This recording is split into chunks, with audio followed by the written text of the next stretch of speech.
Good morning. This is my early bird session. I hope we got some early risers because, as you guys know, the early bird definitely catches the worm. We have with us on Straight from the Source podcast TV today with David Mitchell, a great, and wonderful person in the sports industry. All right, we're going to talk a little bit about his background, his profession, and what he does on his job for the University of Dayton Flyers as their #1 sports beat writer. All right. And if you know that and you have any information and inkling of who I'm speaking of, yes, I'm talking about the one and only David Jablo Jablonski. All right. David Jablo Jablonski. All right. He's been doing this for, I believe I don't want to get the numbers wrong, but somewhere between 10 or 11 years for the University of Dayton Flyers. He's been their #1 sports beat writer. Okay. And with me, as you know, I'm coming to you straight from the source. That's why I'm bringing him to you today. When you get information on this particular podcast, we're always talking about sports, business, and things that these young athletes can do to better themselves. It's all about bringing them their flowers while they're here. All right, let me give you a little bit more information on David. He also works for the let me make sure I get this right. He works for the Dayton Daily News as well as Cox Media Group. All right. And again, he is also an author. He is the author of the book, The Epic Center of College Basketball and a History of the University of Dayton Arena. All right. We can talk about where that book is and where it can be purchased and all of those wonderful things. More about Jablo. He also covers not only the Dayton Flyers. Listen here, he covers the Ohio State. I said the Ohio State University Buckeyes football. Okay. Not only does he cover the Ohio State University football, he covers the Cincinnati Reds baseball. Okay. Not only does he cover the Reds, he also covers Wittenberg University. Okay. And their sports programs, as well as various high school sports across Ohio. Okay. Now, listen, he also has a background where he also used to work, I believe, for the Springfield News-Sun. All right. With further ado, we're going to bring out to the show, y'all, the one and only David Jablo Jablonski. Thanks for coming on to the show today. It's always a pleasure. This is your second appearance on Straight from the Source podcast TV. Good to have you back. How you doing, Dave? Good. Thanks for having me, Dave. It was good meeting you in person at the VCU game a couple weeks ago. It was my pleasure. We had a ball up there. We'll talk about that a little bit later in the show, but I want to talk about you right now. We don't have a lot of time, but I appreciate you being here. So I want to get to the point. It's early. People may have things to do, and we got a lot for them to hear. So this is the situation I want to speak on with you. Tell me a little bit about, basically, as a sports writer, right? You had a recent sit down with some of the Hall of Famers and things and such, like Tom Archdeacon. And can you just elaborate a little bit on how that came about and why it was so important to you? You're talking about the story I did on my fellow sports writers? Yes. Yeah, with the fellow beat writers, right? It was Bucky Albers, who covered the Flyers for throughout the 90s and into the 2000s. Doug Harris, who followed Bucky and who had the job right before I got it. And Hal McCoy, Baseball Hall of Fame beat writer, covered the Reds for decades, still covering the Reds. I'm taking him to opening day tomorrow, picking him up and driving him to the game. But he covered the Flyers too in the opening seasons of the arena and still writes about the Flyers for Press Pros magazine. So yeah, all four of us sat down at the Dayton Daily News, and they shared a lot of their memories. We talked about covering the different coaches over the years, from Coach Donaher to Jim O'Brien, Oliver Purnell, Brian Gregory, Archie, all those guys. I talked about Anthony Grant, and we just talked about how the job has changed. So it was kind of a roundtable discussion, touched on a lot of different things, but it was really fun to get us all in one room and talk. Yeah, and you know, that to me, it sounds like a lot of times me and my wife in business, you know, with our Sweetheart Mitchell collection, we go to conferences and things like that and different business events. When you're sitting in that room with others, you know, likewise doing what you're doing, you can't do anything. It's like iron sharpening iron, right? Mm-hmm. And I'm quite sure you learn quite a bit from a lot of those veteran writers in there. Wouldn't you say? Yeah, definitely. Not necessarily just in that conversation, but in talking to them many times over the years. Doug especially was very helpful when I started covering the Flyers. This is my 12th season. The first season was the Elite Eight season. I said 11, yeah. You were close. Yeah, the Elite Eight season, 2014. So Doug, you know, helped me out at the beginning. And Tom Archdeacon, who you mentioned, wasn't in that conversation, but he's been a great help over the years and a joy to work with at so many events, mostly Dayton games over the years. He has a wealth of knowledge. He's written about every Flyer you could ever imagine since 1990, basically. And going even further back, because he knew Anthony Grant when he was in high school, because Arch was working in Miami at the time. So, yeah, he's a Hall of Famer. Appreciate you guys sharing that. A lot of times people don't realize, you know, with this show, what I like to do is always give credit to those who came before us, and having you on the show as one of the current beat writers that's doing his thing. One day down the line, people gonna come back out and hopefully they'll do the same thing, man. You remember that David Jablonski, that Jablo, man, when he came out and he delivered, he gave you the news and he gave it to you the right way. And that's what I like to, that's what I like about you. You give it to us the right way. You definitely welcome. Now, you also had an event, I believe it was in Springboro, at the Warped Wings. And in this particular, I think it was in Springboro. That's right. Yeah, out in Springboro. And so speak a little bit about that and how that situation went for you. We were just trying something new. Dayton Daily News. You see a lot of events like this, online events like this one. We streamed it live on YouTube, and it was just a discussion about Dayton basketball with myself and Jeremy Kelly, one of our reporters, is a big UD fan, and Marcus Hartman, our other full-time sports writer, just sitting down talking about the Flyers at the Warped Wing Brewery for about I forget how long we were on, maybe an hour. We touched on everything I could think of. I was kind of the leader of the chat and directed the topics, but I think we'll do it again at some point. It's new for us. It's not totally new. We used to do a lot of Facebook Lives back in the day, and that kind of went away. But just trying something new to engage with readers. That's why, you know, I use social media for the same thing. You're trying to let people know you're out there, give them an excuse to buy the newspaper. So it was just, that was all part of it.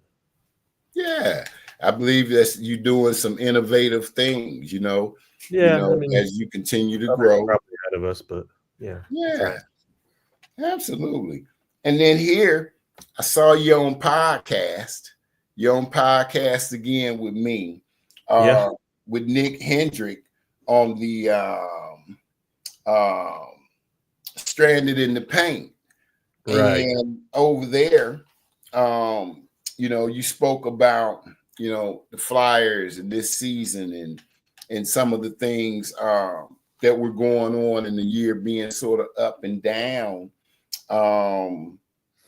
And what I took from that was that are you going to do more podcasts? Are you getting any offers to do more podcasts, or how's that been working for you? Just like with this, I always say yes, unless, you know, we can't make it work with my schedule, but my schedule is pretty flexible. Like you doing it this morning. I mean, I'm glad to do it when my kid's at school. After that, it's a little harder in the evenings, especially I was gone 3 nights last week on the road. Yeah. You know, my wife had to watch him all by herself Yeah. for 3 days. Last night I had a Reds thing. Um, didn't get home till 7 to watch him. Tomorrow I'm going to be gone all day with the Reds opening day. So I didn't want to do it in the evening this week for that reason, family reasons, right? Yes. I always say yes to this stuff as long as it's doesn't take too much away from my schedule. But I haven't been on too many. I mean, over the years I've been on ton, but this year not too many. But I'll always say yes to whoever asks me. That was one. I'm sure I've been on a couple others this season. Thought about doing my own podcast, but I do a lot already. I mean, I shoot photos, I shoot video. Yes. You know, I've been doing like a stand-up video before every game where I just kind of talk about the game, and I put that on Twitter, and I put that on not on Blue Sky anymore, but Instagram and TikTok, Facebook, you name it. But I think doing a podcast would be just one more thing to add to my plate. It would be difficult. Absolutely. And like I said, I think you would be great doing your own. And Yeah. but There is a Brian Roberts started. Did you see constraints. the Brian Roberts started a podcast, The Great No, Flyer? I didn't. Yeah, it's on YouTube. I don't know Okay.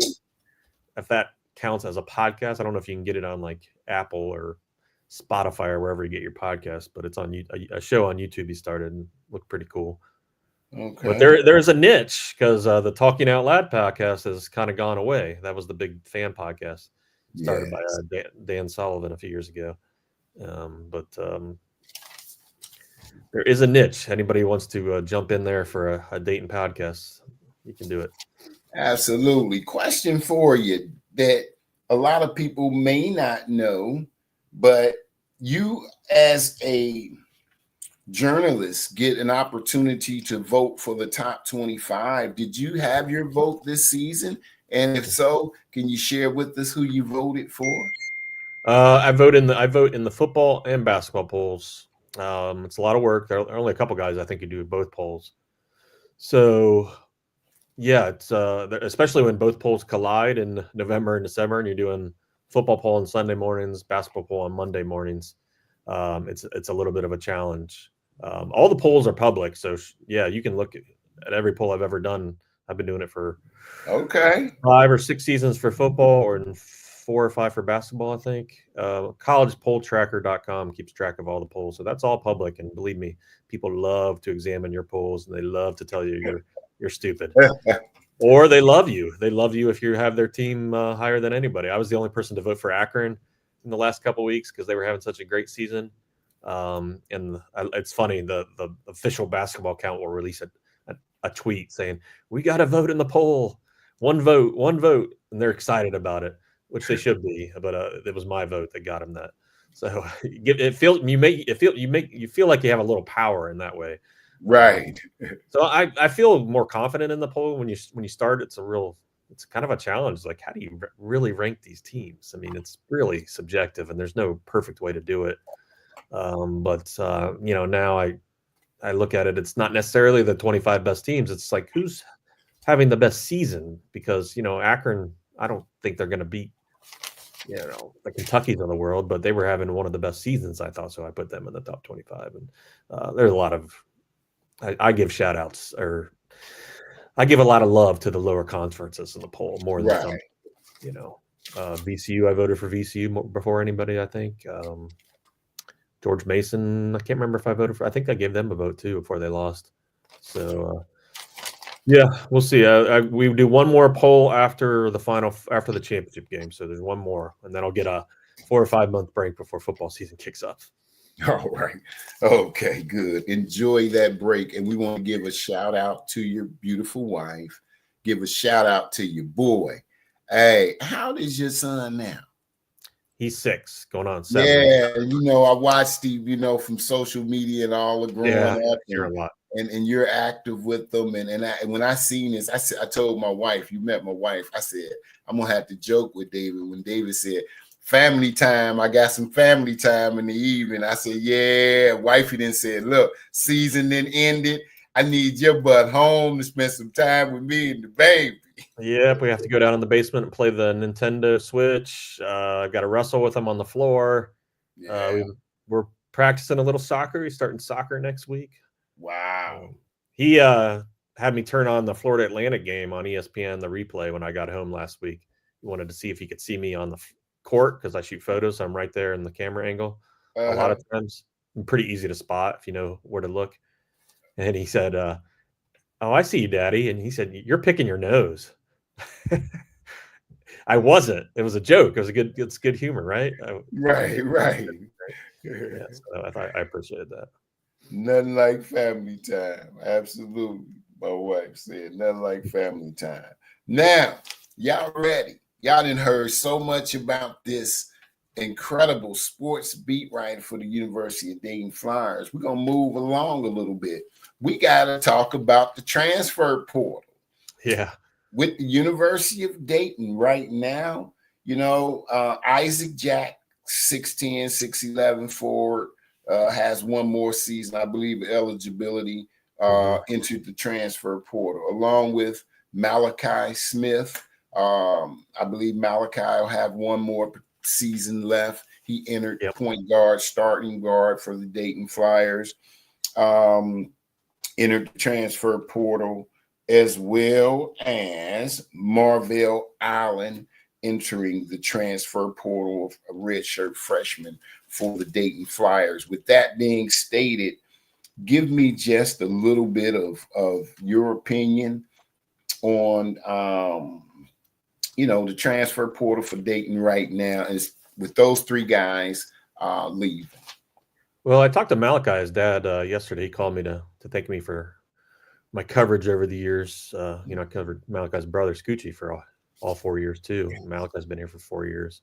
He gave me a little insight into that decision. Malachi, when he signed with Dayton back in 2020, it was during the pandemic. He didn't have a true recruiting experience and get to go visit schools, pick Dayton. Not sight unseen because he was there when Scoochie was there, but didn't get to do the typical round of visits. The other thing, so he's going to go through that whole process, and he's got a ton of interests right away as soon as his name went in the portal from some big schools. Wow. So I'd be surprised if he didn't end up in a Power 5 conference. And the other thing is, for basketball players, it's kind of like a job, and you're going to benefit if you're learning from different coaches, learning in new systems. Certainly staying with one coach, you're going to learn too. But 4 years with Anthony Grant, I think Malachi is probably, ready for a new challenge. I think, like my job, I did, 3 internships in college, and every one of them, different bosses, different atmospheres, different experiences. So I think some of that is, we saw that with Kobe Brea last year. I don't know if he necessarily left for the money. I think he got a pretty good offer from Dayton, but the chance to play at Kentucky, bigger arenas, bigger conference, different coach, that's going to help him at the next level. Same with Kobe Elvis. He was 3 seasons at Dayton. Kobe Brea was 4 seasons at Dayton. They just happened to have an extra season because of COVID.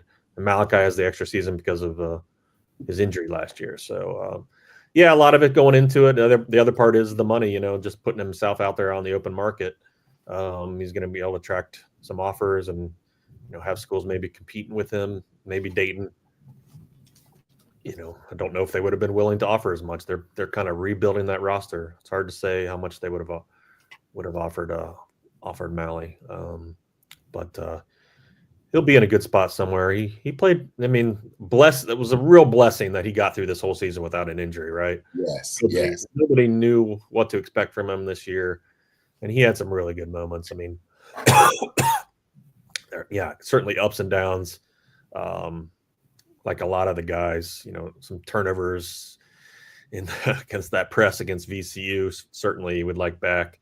The missed free throw against St. Joseph's. People are going to remember that, but they will forget that in the previous game, he made 3 straight against VCU to win that game on the road, and you were there for that. So yes, I think he did more good than, certainly more pros and cons with Malachi, and he had a great, I can't say great 4 years because of the injuries, but he'll be remembered fondly by a lot of fans. And the other guys, Isaac, obviously, he needs to leave to find playing time.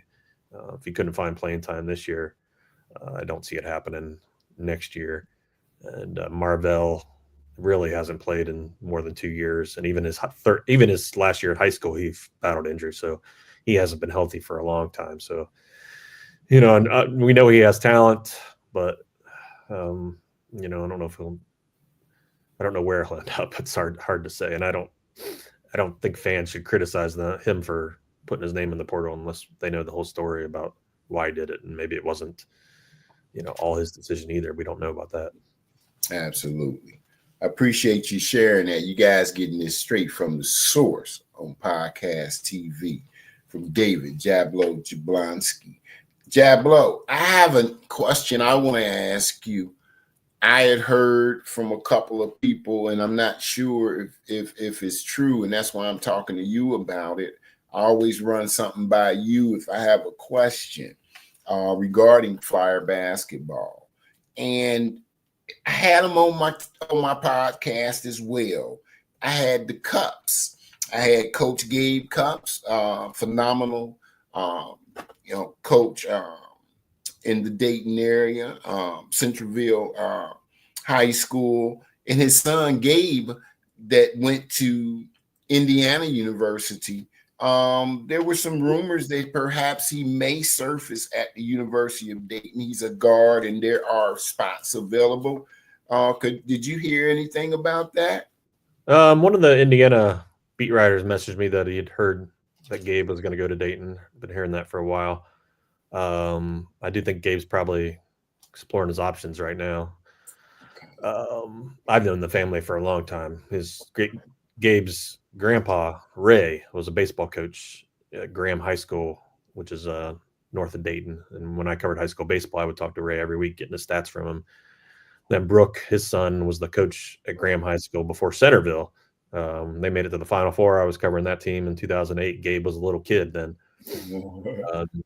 So, yeah, it's a great family. Gabe, obviously talented. Had the injury this past season. I'm sure he would have progressed from his freshman season when he played a pretty big role for Indiana. I don't know where he'll end up, but certainly Dayton. There's a chance with Dayton, but I don't think it's a given or anything like that.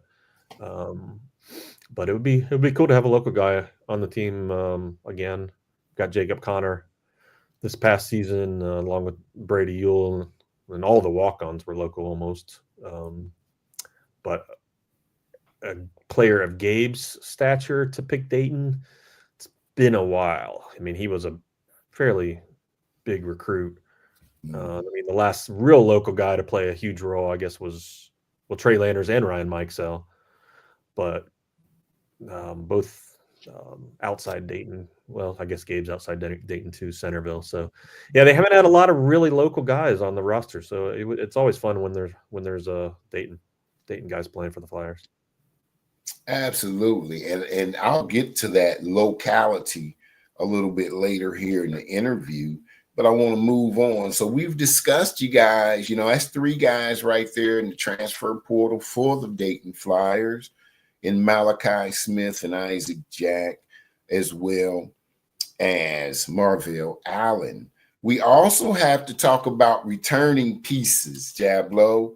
And we have a 5'10" guard in Javon Bennett, who's a junior. We have obviously, we also have Big Frenchie, and Mr. Ella Tang, who only completed his freshman season at 7'1", and I thought was phenomenal. In which I actually think he should have won A10. He would have got my vote for Rookie of the Year. Along with Jayon Simon. Right now, I haven't heard anything about Hamad Musa in the portal. He's another young kid that had all this potential and did not get to play a lot near the second half of the season.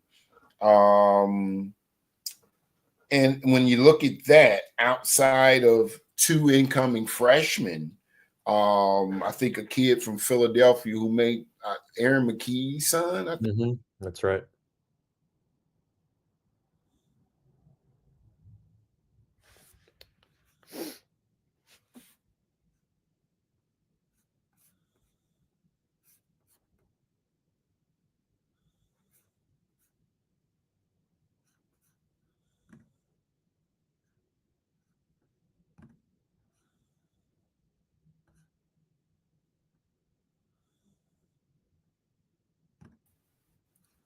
Dave, can you hear me? Yeah, you back? Yeah, I don't know what I actually don't I had. know. I'm sorry, Dale. No, it's all right. Technology. But we were talking about the returning players. And that's right with McKee, who played professionally in the NBA. He's got his son coming to Dayton, along, I believe, with a kid, a forward out of the Cleveland area. As far as the returning players, what's your thoughts on what we just have, which comes to a total right now of 2 freshmen, Javon Bennett, Simon 4, Musa 5, if I got my numbers right. Yeah, let me look at the list. I've been had it in my last story. They got 7 guys on the roster right now. Right. Not the 2 incoming freshmen. That means they've got 8 spots to fill. Now, it's probably going to change. I don't think we've seen the last of the Flyers entering the portal. We're only 2 days into the portal season. Last year, guys were still making decisions a month into the portal season. So they have 30 days this year. There is a limit. Yes. But it's too early to say that all these guys are staying. At some point, if I don't see any announcements on guys, I'll check with the coaches to see, hey, have you heard is this guy coming back, or are all these guys coming back, or do you expect any more transfers? At some point I will ask that, but it's still too early for that. But yeah, they've got a lot of spots open. Bennett and Latong are, the 2 guys that played the biggest roles last year that you would most want to return. And I think Jayon Simon, if he sticks around, a solid bench player for you. And this was only his first season on the court. Imagine if he stays here for 4 years, who knows, what he could be doing by the time he's a final year guy. That's the way it used to work, right? But now you need guys with experience right away, or there's it's going to be hard to compete. So they really have to hit some home runs in the portal. Find at least one A10 first teamer in there. I don't know who that would be, and you probably need a second team or 2 if you're going to win the A10. Yes. Javon's a good start. We saw what he could do against Florida Atlantic, making 8 threes. Yeah, but I don't think he's your ever going to be like the go-to guy throughout the course of the season. That was kind of the issue this year. Cheeks and Santos were pretty good, but you really, if you're going to be that, standout team, you need a Deron Holmes, you need a Obi Toppin, even a Jalen Crutcher. Going back to the Scoochie Smith years, I guess those teams didn't have a Deron Holmes either, but they have, at least 3 or 4 guys you could count on. So it's going to be eventful 2-3 months for Dayton coaches trying to rebuild this roster. And I'm sure they're trying to figure it out right now because it's a flood of players in the portal. It really is, Dave. And that's why I wanted to have this show. I knew it had to be. It's a special show. I feel like it's a special time. It's a special year going into 25-26 season because, like you say, we're looking at 8 spots. They could turn into more spots. And you got to get that group together, and you got to get that group to jail right away. It's no longer like it used to be that we can wait. And the patience, then the fans, they ain't got it no more like when we was growing up. Oh, no, ain't no time to develop. We need to win right now. Let me ask you a question. It is so much talk across social media, so much talk, like you said, Dayton Twitter and things like that, or X, formerly known as Twitter, about the situation with Dayton and having these kids, they get hurt and they stick around a long time. We had the situation, Marvell. I met Marvell, such a nice young kid. That's so unfortunate. And I know he's going to get himself landed exactly where he needs to be for him. But if these kids, Hamad Musa, we need to know what's going on with him. Another kid that was playing early, all this potential, and then he sort of faded off. You can go back in Dayton's history a little bit, right? You can see it with other players that have been with the Flyers, and because of various injuries, it hangs on for a year or it hangs on for another year. What we have to do in regards to development, it puzzles me, Dave, because I don't know. I understand the term we need to develop the kids, because when you look at Obi Toppin, we know he was developed, right? Tamani Kamara with a lot of potential. We know Dayton developed him. You know, of course, big nephew, Deron Holmes, you know, and all of these players, Jalen Crutcher, all of these 4 kids that recently, you know, NBA contracts and all. But we still have players, or is it you seeing this at every college in the games you go to? Do they have a player or two that's been on the team for a year or two and they never seem to crack the lineup? Because what it's doing is putting us behind schedule when we go out to recruit these kids now, because now our numbers are growing because we got every year 1 or 2 kid that never seems to play, and he's just on the roster. And you don't want to say, well, these kids, they're in school and all that. It's a business now. We got to call it what it is. These kids are getting paid to play. So what's your thoughts on the injuries that we've had over the years? Is it just bad luck? Well, they had good luck this year, except for Marvell. Didn't have any other real serious injuries, and I don't know if Marvell would have played much anyway, even if he had been healthy, because he'd missed the previous season and he would have had to beat out some veteran guards with a ton of experience ahead of him. So, yeah, Isaac Jack missed some games with appendectomy. After his appendectomy, Zedke missed a couple games, but other than that, this surprisingly healthy team. In the past, yeah, there have been some times they've had some bad luck. You know, the Malachi Smith injury when he was a freshman in the A10 tournament stands out. Then the following year after that, that team was decimated by injuries. I mean, people are like, how could Anthony Grant not win with Deron Holmes and Tumani Kamara on the roster? Yet the entire guard lineup was hit that year. Malachi and Elvis missed a lot of time. Kobe Brea was hurt the entire season, but kept playing. He was not the player he was the next year when he led the nation in 3-point shooting percentage. But every program goes through injuries. I have no idea if Dayton is more injury prone than others. I'd have to see an exhaustive study on that. Fire fans, of course, have their own opinions, but certainly biased, as that's the only program they really know well. Same with me. But there's always going to be guys at the end of the bench. There's only room for 5 guys on the court at one time and 8 or 9 guys in a rotation. If you have 13 scholarship players, you're going to have 2 or 3 who aren't playing much all season. That's just the nature of the game. And maybe Ahmad Musa did develop this season, but you know, when you're playing 1 or 2 minutes a game, it's really hard to tell. He certainly looked very raw as a prospect, as a young guy. Sure, he has a lot of talent and potential, but it's hard to see that right now. And like I said about Jayon Simon, who knows what he'll be in 3 or 4 years if he sticks around. Same with Musa. I don't know if he'll stick around, but you know, coaches saw something in him when they recruited him, and maybe that's still there. So we'll see. David, on Jacob Connor, we spoke about how we believe the pieces that are returning, like the Javon Bennett, right? And him and Big Frenchie, Elaton. I truly believe that is a really good start for the Flyers. And they added in last season Jacob Connor. And I've been speaking with Jacob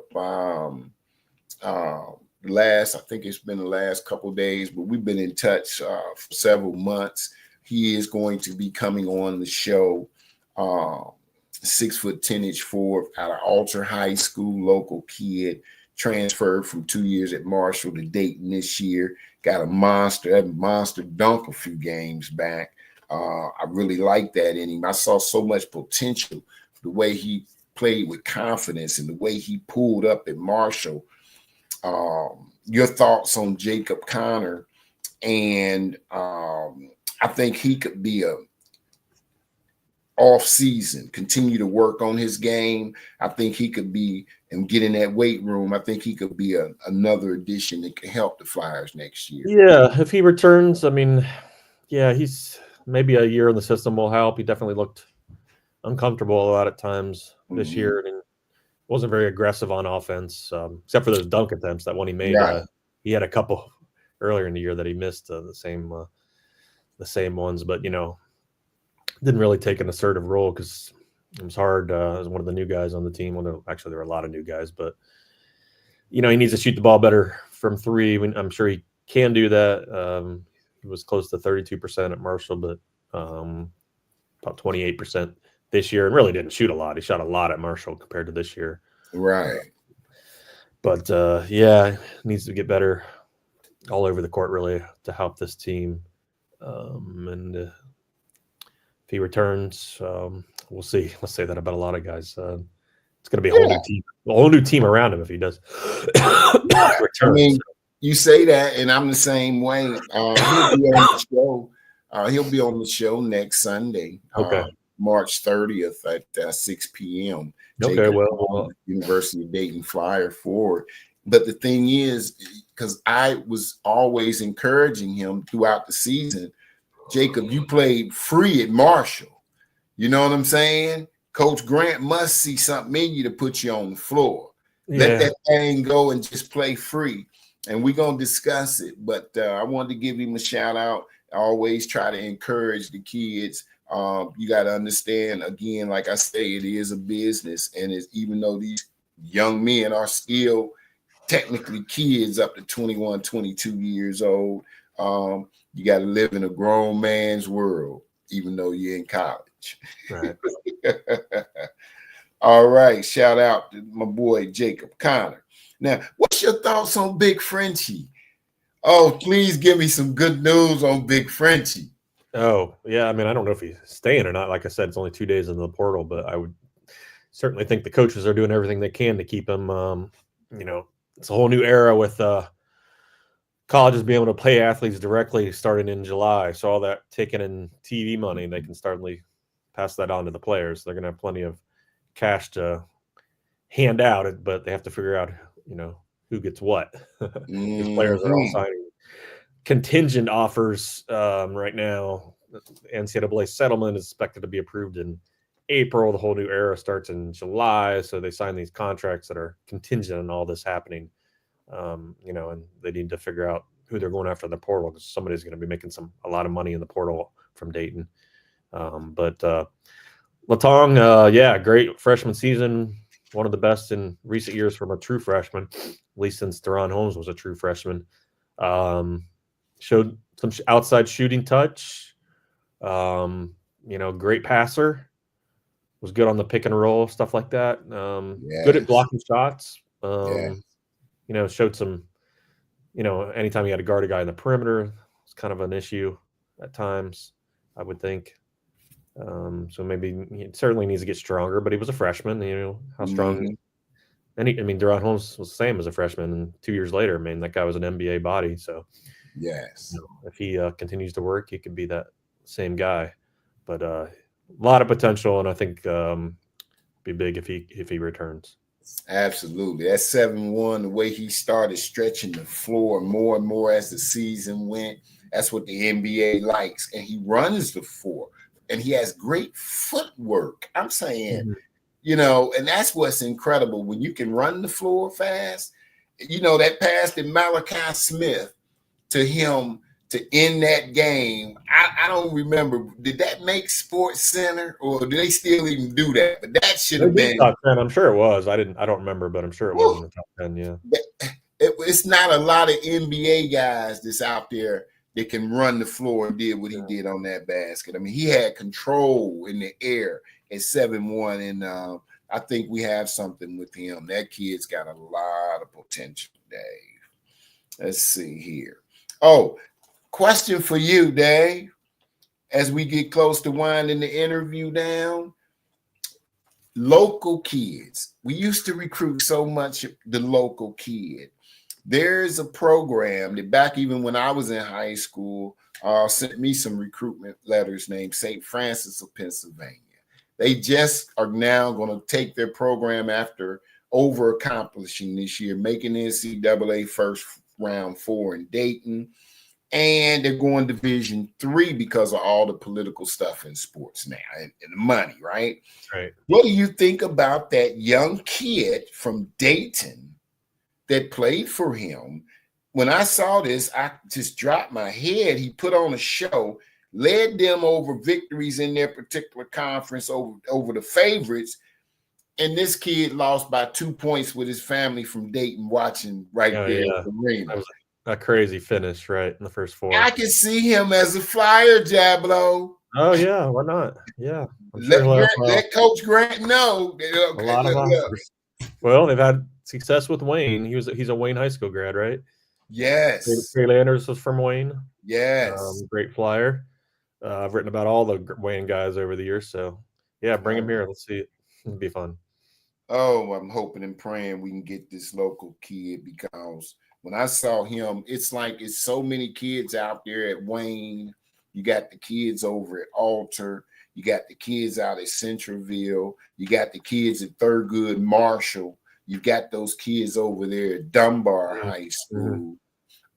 Just to name a few of some of the top high school talent in the area. I hope that it's something that we tap into.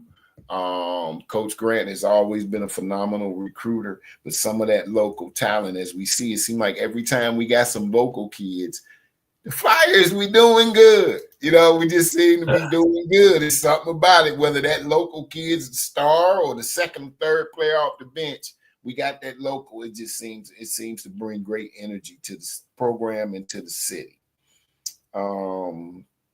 Now, I just wanted to shout out too, as I move along, I had some notes in here for shout outs. The voice of the Flyers, Mr. Larry Hagston.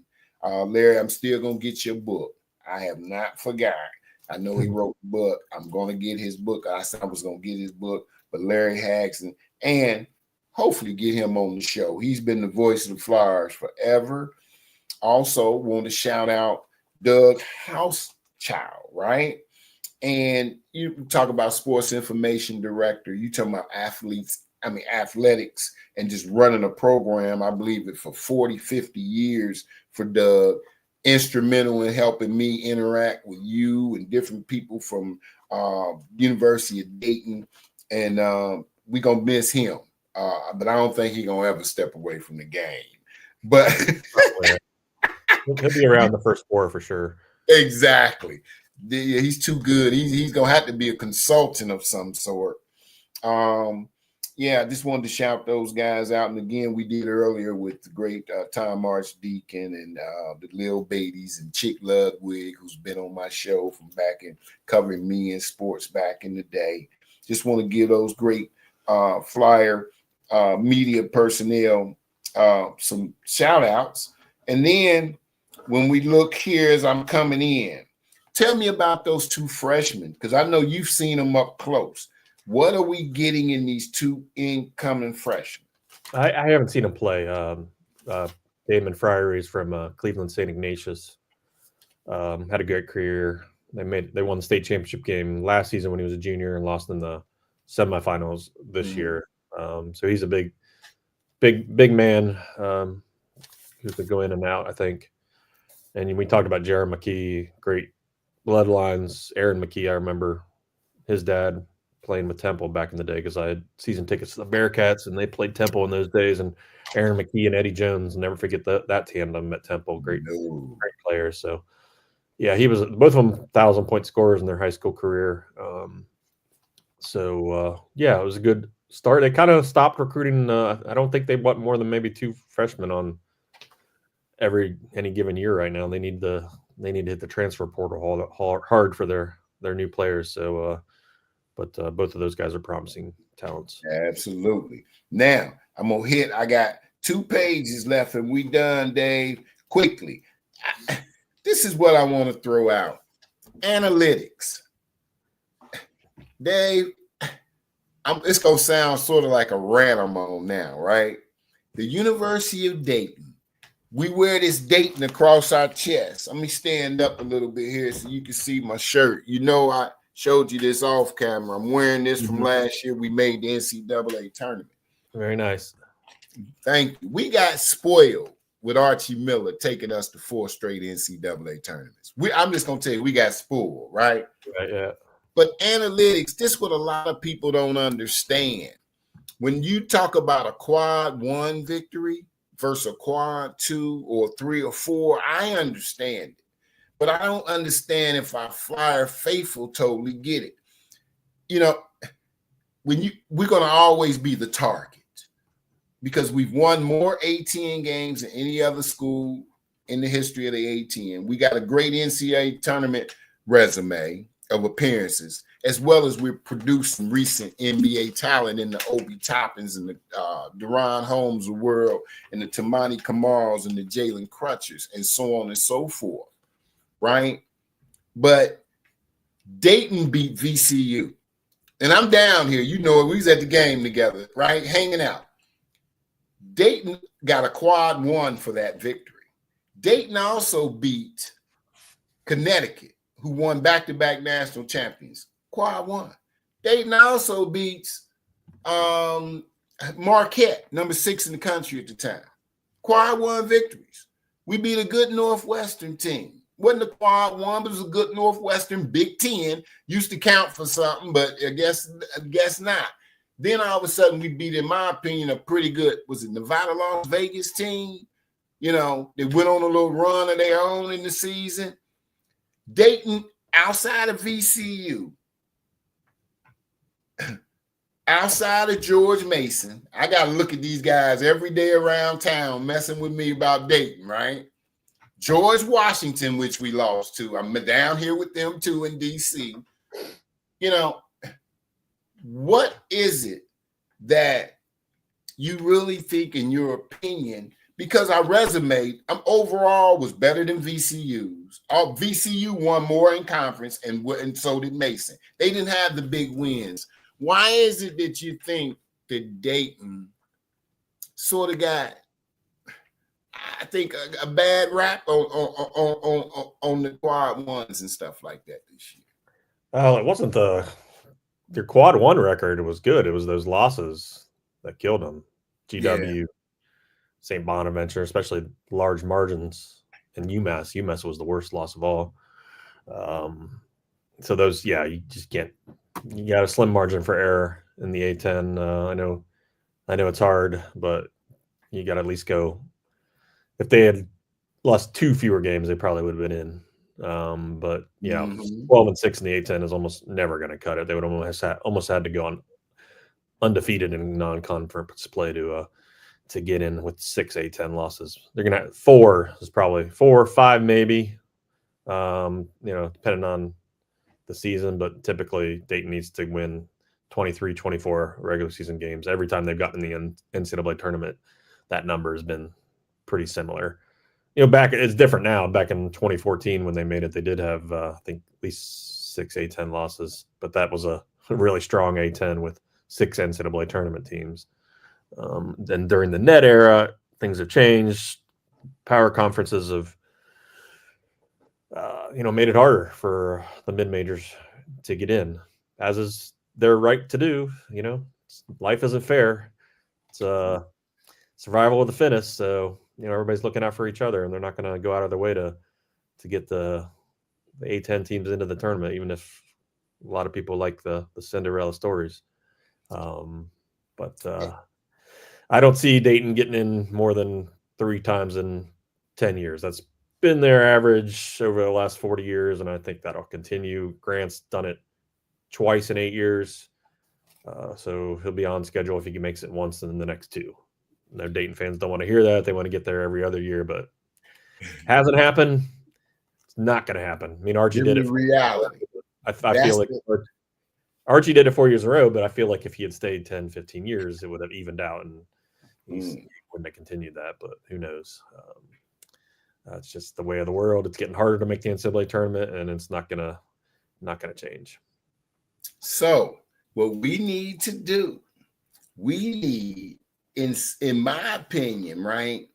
we need some type of, I don't know how we can do it, because it's just this landscape in sports has changed so much. But that consistency, because like you say, the fans, they want it now. They want it now, right? What are we going to do to, it's hard to retain these kids. It's hard. Like you say, you get down to your junior year now, you figure, well, I ain't played much. I'm going to go somewhere where I can play, or you come in as a freshman, I want to play. How you going to play when I got a guy's 2-3 year vet over here? This came from another, might have been a smaller college, but he has experience. He's playing in front of me. It's so hard. I don't know what we need to come up with, but I think we need to continue to research what we can do in terms of retention. I mean, retaining these kids, and Coach Anthony Grant has always been good at retaining kids. But when this transfer portal came in now, even he was retaining them first early on, but now it's been more and more kids, like you say, out of Dayton entering into the transfer portal. All right. Now, thanks for spoiling us again, Coach Miller. I met Coach Miller as well. Those 4 NCAA tournaments in a row really have spoiled us. But Dayton, again, here's another point I want to throw out there. We're top 20 in attendance, David, every year. It's a blessing and a curse, because even when we don't have enough wins to make the NCAA tournament, our arenas sell out every year, right? So they use us for the first 4. We got to go on the road and play these tough teams that people may not know about, like these Tennessee, Chattanooga Mocs, and just got scores everywhere, and these type. And we got to go on the road in tough environments. And as good as a team as Dayton is, you can look at it how you want, but you still would love to start any tournament that you're in inside the confines of your own arena if you possibly could. But because we're so good and we sell out and we're knowledgeable fan base, that arenas, again, it's off. I truly believe, and I'm going to say this, we need to explore the Big East. We need to explore some other conference. We've been talking about the Big East for years. If they're not going to open up and expand, we need to maybe look somewhere else. We do have the facilities. We do have the fan support. We have great academics in Dayton, great coaches, and a winning tradition. But if we're going to be in an ATN conference, it's going to be looked at as a one bid league every year, and we call ourselves the University of Dayton Flyers, I just truly believe that we got to stop. We need a panel of people that need to start thinking bigger. We need to start thinking that, man, listen, we Dayton. We are the A10, but what are we doing? We still looked upon as a mid-major because we don't have football. I understand that. That's a big thing. People don't understand. The only reason why Dayton is mainly looked at as a mid-major in basketball is because they don't have a football program. So, they do have a football program. I apologize. They don't have a FCS one program. We have a wonderful history going back to Coach Kelly there, matter of fact, whom my nephew played for at the University of Dayton. So they have a wonderful football tradition, but just not at that big money level. Another thing I wanted to note in here, I had to put in was, again, you're selling out almost 14,000 fans. Listen, guys, for what, 20, 30 years? This is what Dayton basketball is all about. This is what this gentleman covers. Every game, he ain't got to worry about walking into no arena. In some of the ATN settings, you're 3,000 and 4,000. Even when we was at VCU, guess what that night, Jablo? As loud as it was less than 8,000 people there. As loud as that, and it gets loud in VC. It only seats, I think, about 9,000, but it gets so loud, right?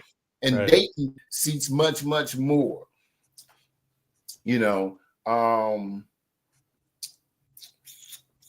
need to get into the Big East. Let's fight for that, Flyer faithful.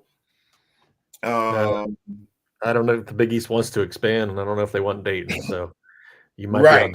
on a different conference might be more likely, but I don't know if either are likely at this point. Mm. But the only constant is change, and eventually things will change again. But we'll see. What you think about in terms of Dayton, their style of play? This has been a controversial topic. I wanted to just see your opinion on Dayton. At times, they play fast. When they run and they're getting out in the transition, I think we look our best. When we slow it down and allow defenses to set, sometimes that gives us problems in trying to break the dribble down and the drive and to get those kicks out to the Santos, who phenomenal. Shout out to Nate Santos for a phenomenal second team all 18 conference season. To kick it out to Enoch Cheeks. Shout out to him for a wonderful third team all 18 conference season. What do we do, Dave, in terms of that? The offense was good this year. 52 in the country in efficiency. Mm-hmm. 36.1% from three. That's 61st in the country. You got a style that you like more? Do you like a more up-tempo look, or do you not particular? No, I play a lot of pickup hoops. I don't like the run and gun. Okay. It's got to be a little both. I mean, Dayton certainly tries to push the pace. When they get defensive stops, they're definitely pushing the pace. Yes, they are. But I guess the numbers don't lie. They take a while to get shots off at times. But they were a little faster this year than last year. I mean, last year they were going through Holmes so much that slowed things down, I think, as he backed down defenders time and time again. But it doesn't really matter how you play. It's just, can you put the ball in the hoop? And they were a pretty good shooting team this year. I see the fans complaining, but I don't know as much as the coaches do about strategy. So I'll trust that they know what they're doing. So I appreciate you being here, man. In closing, I just wanted to say that, we missed getting our team photo at VCU and a picture with Coach Grant or something. Oh, he did. We'll work on that, because by the time you got back with me, you was like, "Oh, I wish I'd have got that." But we'll work on that for the future. All right. And all you early birders that stayed up and watched us today, or who gonna be tuning in a lot later, just want you to know that also next Sunday, this Sunday actually, I think it's March 30th at 6 p.m. Straight from the Source Podcast TV. We'll have guest 6'10" forward Jacob Connor will be on the show from the University of Dayton Flyers, talking about what he's doing in basketball and the off season. And we'll find out if there's any more transfer portal news. And I'm quite sure Dave and Jablo will keep you updated on the latest topics from University of Dayton men's basketball Flyers. Always want to give a shout out again, courtesy Doug Housechild and University of Dayton men's basketball, Dayton Daily News, and the Cox Group for being so pleasant with us and with their time today. Listen, you to me, you doing it. I'm proud of you and what you're doing in your career. I look forward to speaking with you more and more here in the future. And let's stay in touch, because I just feel it's a lot going on right now. We got 8 roster spots. I mean, I'm like right now, Coach Grant, you got to be recruiting right now. Coach Grant, you got to be recruiting right now. I'm sorry. Coach Grant, you got to be on this phone. You got to be in front of somebody. I know, Coach Grant, I know we out recruiting right now. Oh, yeah. Right now, there's stuff going on. No doubt. All right, you guys. Thanks for tuning in. And again, we'll see you next Sunday. David Jablonski, stay in touch. I appreciate you so much for being on the show. Have a great day. See you, David. Bye-bye.